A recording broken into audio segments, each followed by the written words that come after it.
Baik, silakan selanjutnya. Selanjutnya hadirin sekalian, calon presiden nomor urut 2 Bapak Prabowo Subianto kami persilakan untuk bertanya kepada calon presiden nomor urut 1 Bapak Anies Baswedan.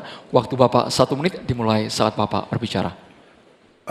Pak Anies, kita mengerti tadi bahwa angka kematian atau usia hidup Indonesia termasuk cukup memprihatinkan, dan ini masalahnya adalah karena kekurangan dokter.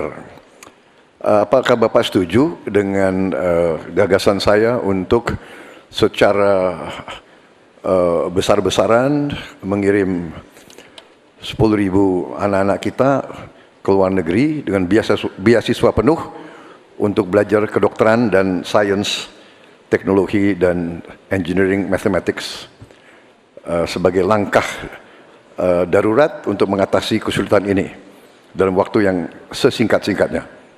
Terima kasih. Masih ada waktu Bapak? Cukup? Silakan Bapak Anies Baswedan untuk langsung menjawab pertanyaan dari Bapak Prabowo Subianto. Waktu Bapak 2 menit untuk menjawab, silakan. Ya, prinsip untuk meningkatkan kompetensi kami setuju Pak. Karena kompetensi yang meningkat bagaimanapun juga akan bermanfaat. Nah, isunya adalah kita harus melihat apa yang menjadi urgen hari ini.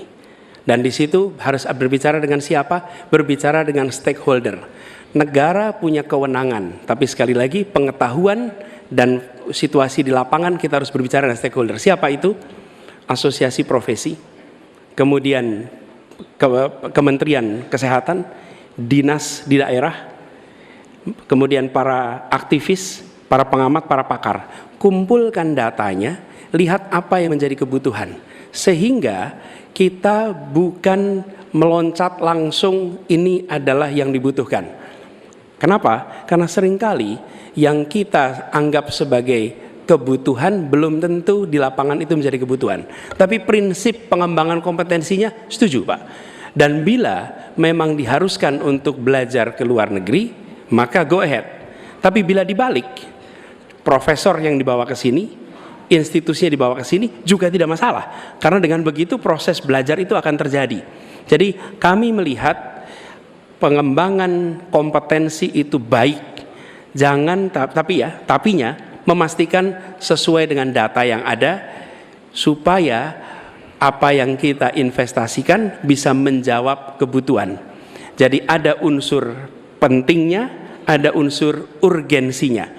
Kita kerjakan mana? Yang dapat dua-duanya, yang urgen dan yang penting, supaya hasilnya bisa langsung kita manfaatkan untuk Indonesia. Begitu jawabannya kira-kira Bapak. Terima kasih. Masih ada waktu Bapak? Cukup?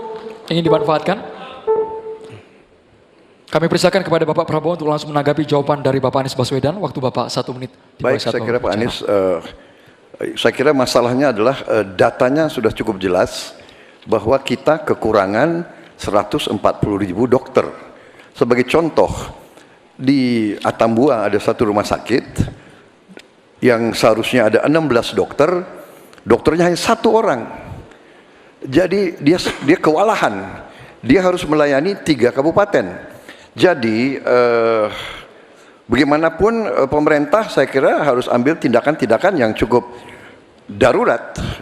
Dan untuk itu menurut kami ya, kita harus ambil langkah-langkah berani, mengirim sebanyak mungkin. Tapi saya setuju juga mengundang profesor-profesor untuk mengajar di kita. Jadi saya usulkan bahwa dari 92 fakultas kedokteran kita tingkatkan menjadi 300 fakultas kedokteran. Jadi saya kira usul Pak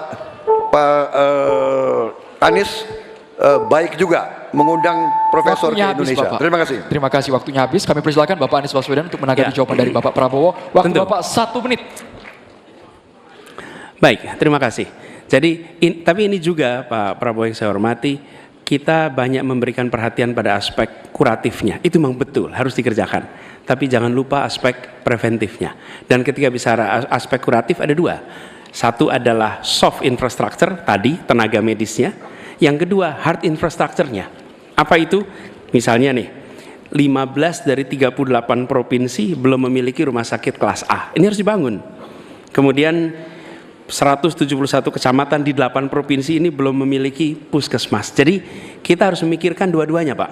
soft infrastructure, manusianya, hard infrastructure, dan jangan lupa itu semua adalah efek dari pola hidup yang tidak, salah satunya efek pola hidup yang tidak sehat. Karena itulah promotif preventif itu penting, sehingga kita tidak hanya mengobati tapi juga mencegah. Demikian. Baik, Ya. terima kasih Bapak. Baik, berakhir sudah sesi tanya jawab antar calon presiden. Kita masih akan lanjutkan lagi, tapi silakan beri tepuk tangan yang meriah dulu untuk sesi tanya jawab 3 calon presiden ini. Oke.